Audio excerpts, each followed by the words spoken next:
बाप माई छूटी बाकी में हरी न छूटी दुनिया के रितबा।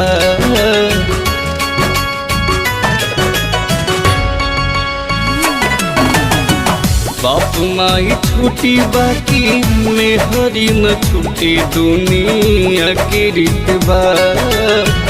बेटा बेटी पाले लोग भले असर में बाकी उनहित बा। बेटा बेटी पाले लोग भले असर में बाकी उनहित बा।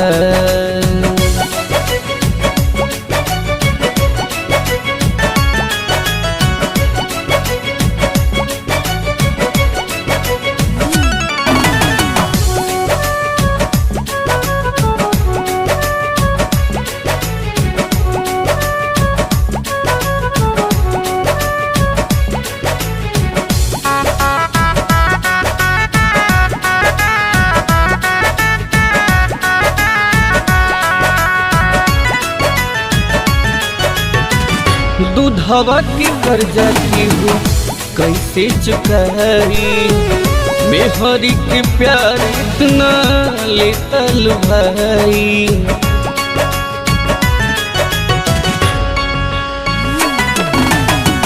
दूधवा की कर्जा की हो कैसे चुकाई। मेहरी के प्यार इतना लेतल भाई। जब ले जरूरत बाकी तब हिल के हो के हितबा। बेटा बेटी पाले लोग भले असर में बाकी उनहितबा।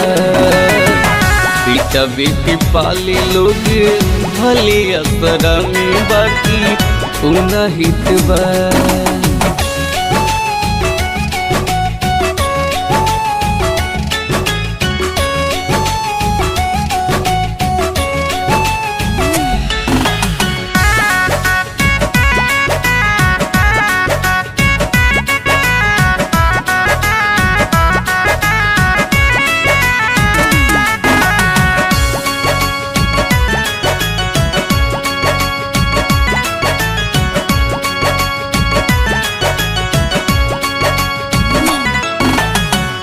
दुनिया के गजबे बनल बाटी रीति।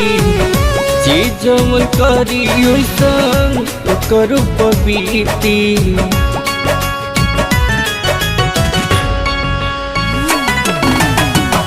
दुनिया के गजबे बनल बाटी रीति। जे जमन करी ओइसन ओकर पबीती। अतुल संतोष पिंटू तब हुई कहीं न मिलत सिखबा। बेटा बेटी पाले लोग भले असर में बाकी उनहितबा। बेटा बेटी पाले लोग भले असर में बाकी उनहितबा। बाप माई छूटी बाकी में हरी न छूटी दुनिया की रितबा। बेटा बेटी पाले लोग भले असर में बाकी उनहितबा। बेटा बेटी पाले लोग भले असर में बाकी उनहितबा। Capital recording